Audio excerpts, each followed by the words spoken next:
जय गुरु जी, जय भोलेनाथ की। आज हम बात करेंगे कि जवानी में दुनिया से चले जाना क्या बुरे कर्मों की निशानी है। जब शरीर बनाया गया था तब दो कर्मों से इसे बनाया गया है, पाप और पुण्य। दोनों से मिश्रित हमारे पाप और पुण्य ले लिए गए, उससे हमारा पहले पारबद्ध लिखा गया और उसके बाद इस शरीर की रचना की गई। कुछ ऋण होता है जो हमने किसी का पूर्व जन्म का कुछ लेना या देना होगा, उसी ऋण को चुकाने के लिए इस मृत्यु लोक में जन्म होता है। कुछ पुण्य भोगने के लिए, कुछ पाप भोगने के लिए।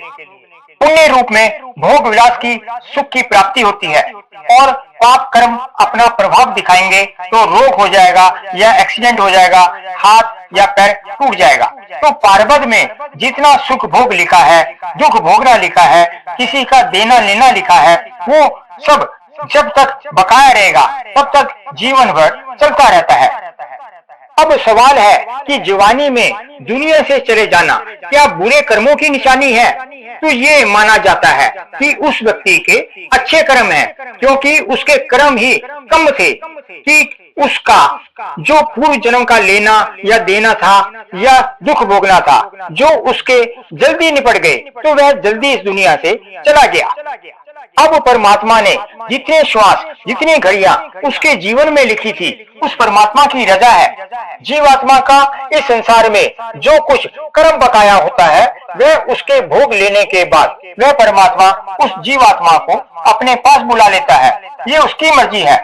लेकिन जो परिवार पीछे रह जाता है, वह वो बस दुखी होता है। जिसका जितना मोह होता है या जितना स्वार्थ होता है, वह उतना ही दुखी होता है। यह सारा संसार मोह और स्वार्थ से जुड़ा हुआ है। हम अपना मोह देखते हैं, उस परमात्मा की रजा को नहीं देखते। ये मृत्यु लोक है, यह सबकी मृत्यु होगी और चाहे वस्तु हो, व्यक्ति हो, सब एक दिन नष्ट हो जाएंगे। इस संसार में जो भी आता है अपने कर्मों को काटने के लिए आता है। इस संसार में जन्म लेना और शरीर छोड़ना सब उस परमात्मा के हाथ में है।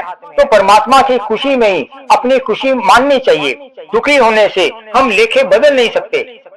जितने भी बड़े बड़े महापुरुष आए, यहाँ तक कि स्वयं परमात्मा भी अवतार लेकर आए, तो उन्हें भी अपनी बनाई प्रकृति के नियम के अनुसार मानव देह त्यागनी पड़ी। पारबद्ध के अनुसार हर जीव को परमात्मा ने जीवन आयु दी हुई है, पर उसको सिवाय परमात्मा के कोई नहीं जानता कि कितनी आयु शेष है और उसको हम नहीं बदल सकते। लेकिन प्रभु की शरणागति होने से, प्रभु का नाम जपने से हम अपना लोक परलोक सुधार सकते हैं। हम अपना अगला पारबद्ध, अगला जीवन सुधार सकते हैं और मोक्ष भी प्राप्त कर सकते हैं। इसलिए आप सबसे प्रार्थना है कि जितना हो सके प्रभु का नाम जाप कर लीजिए। मालूम नहीं कितनी श्वासें बची हुई हैं।